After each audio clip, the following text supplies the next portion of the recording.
All right, thank you for your patience. My name is Aaron Match. I'm a postdoc working with Ed Gerber at NYU and also collaborating with Stefan Fugler-Staller. I'm going to present results going beyond self-healing. So as many of you know, the ozone response to perturbations can often be counterintuitive. I'm going to show from one CMIP6 model the ozone response to CFCs. This is in percent change. Ooh, the colors are not showing up. There's faint red in the tropical stratosphere, tropical lower stratosphere. You can see a little bit of it. It is a subtle effect, but in response to those CFCs, which generally locally reduce ozone, there's nonetheless quite robust, although subtle, reductions in ozone that get seen in models. This effect has been seen in different types of models for over 50 years, and it's explained as a consequence of non-local photochemistry. And so the idea is that in some prior state, before the CFCs were added to the atmosphere, UV was being absorbed by ozone in the upper atmosphere.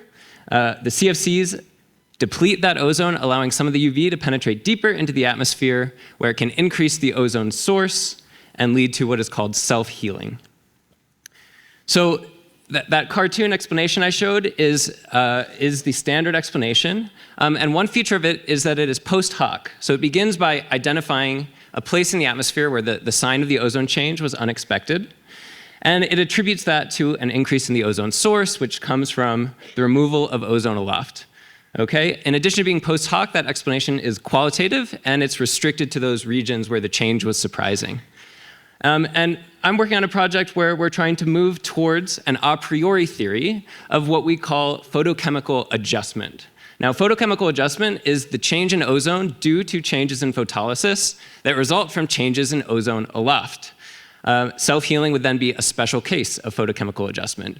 And with photochemical adjustment, we're interested in this forward problem. When you remove ozone, more UV gets deeper into the atmosphere. What happens? And we would like our theory to be a priori, quantitative, and global. So what can happen when you allow more UV that used to be absorbed by ozone into the atmosphere? Well, of course, it can perturb the photolysis rates of O2. That's the standard explanation, but there are other possible perturbations. It could change dynamics. It could change photolysis rates of other species, like ozone, catalysts of ozone destruction, reservoir species. I'm not going to focus on dynamics today, although I'm not saying that it's small. In fact, I'm just going to focus on what happens when you photolyze more ozone with these photons, okay? So if you photolyze more ozone down below, you liberate atomic oxygen, and the most likely thing for that atomic oxygen to do is to bond again with O2 to reform ozone. This is a null cycle, and it means that most photolysis of ozone does not cause net destruction of ozone. This is very well known. We define odd oxygen as O plus O3, and we note that odd oxygen is conserved by photolysis of ozone. And so thinking about the problem in this way, we might be led to think that that extra photolysis of ozone has no effect on the ozone layer.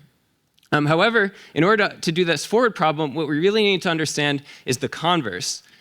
Is it true also that most destruction of ozone is not caused by photolysis of ozone? And the converse is actually not true. There are parts of the atmosphere above the ozone maximum, for example, where the sinks of odd oxygen are rate limited in the availability of atomic oxygen. And so if you photolyze more ozone, you repartition your odd oxygen in favor of atomic oxygen. You can increase those sinks, for example, the Knox cycle. And you can have leakage from this null cycle, and that leakage can be part of the dominant sink of odd oxygen. And this leakage allows a new mechanism, which is that the extra UV photolysing ozone down below can further reduce ozone and lead to self-amplified destruction of the ozone layer. This has been encountered before in a model. Dennis Hartmann ran into it in 1978. He didn't think it would be realistic. We're going to see if it's realistic. And to quantify that, the ultimate response to the ozone layer to that perturbation UV then results from competition between this more familiar perturbation in the ozone source and this new perturbation in the ozone sink. And it turns out that quantification has actually been performed before in the context of calibrating. Can I get rid of that? You're sharing screen. Drag it. Okay. We'll try that. Okay, you want to see the equation. Okay, so this photochemical sensitivity has been diagnosed before when calibrating linear ozone models. So a linear ozone model, it's a linearization of the net photochemical tendency with respect to perturbations in ozone temperature and column ozone. And that sensitivity to column ozone is exactly what I'm after. And so I can stand on the shoulders of giants of people who have already calculated this. And what we're interested in, if the photochemical sensitivity is negative, that means that ozone depletion aloft increases the net photochemical production. That's the familiar stabilizing response. If it's positive, that's this new destabilizing response. And so let's have a look in the gold standard Carryall linear ozone model. Thanks to Daniel Carryall for sharing the coefficients with me. If we lived in stabilization world, it would be all blue. In reality, there's a huge region of red in the upper stratosphere. And this photochemical destabilization is coming from the sensitivity of the ozone source. We can look in another ozone model that used a different chemistry model, thanks to Clara Orby for sharing it in Linos. It looks the same. And we can reproduce it using a modified version of the Chapman cycle. And this confirms the mechanism that it really is that competition between the ozone source and the ozone sink.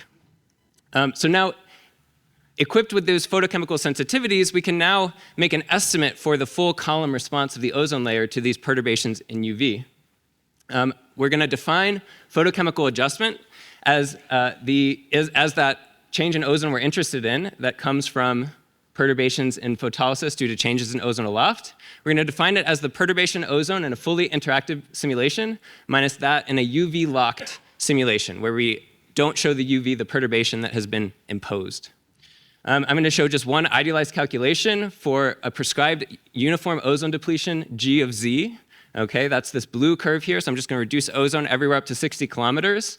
So that's the perturbation I'm putting in, but the response to the ozone layer then depends on what has happened overhead as mediated by the photochemical adjustment. And so you can actually integrate downwards from the top to get this estimator for the fully interactive response that's shown in black. You can see that it looks nothing like the blue curve. We observe, the black is like the equivalent of what we would observe in response to this, and the blue is the perturbation that was applied before the photochemical adjustment. So photochemical adjustment is a huge effect. You can see the destabilization, so ozone is decreasing more than what we put in, above 40 kilometers, 75% more. Then it transitions to stabilizing. We have absolute increases in the mid-stratosphere, that's self-healing. And the black curve minus the blue curve is then the photochemical adjustment. And you can see that the photochemical adjustment is large throughout the column, not just where there's self-healing. All right, so to conclude, we've moved towards an a priori theory of photochemical adjustment by noting that there's this competition between the photolytic source and the photolytic sink, the photolytic sink being underappreciated but actually dominant above 40 kilometers in today's atmosphere. We can quantify photochemical adjustment as the difference in the ozone change in a fully interactive simulation compared to in a UV-locked simulation, and this can be done, we've done this simple emulator using the linear ozone model, but this could be done in any modeling context. And we've calculated a simple idealized profile of photochemical adjustment to see that destabilization and that stabilization and see how it's quite large even away from regions of self-healing. Thank you. Happy to take questions.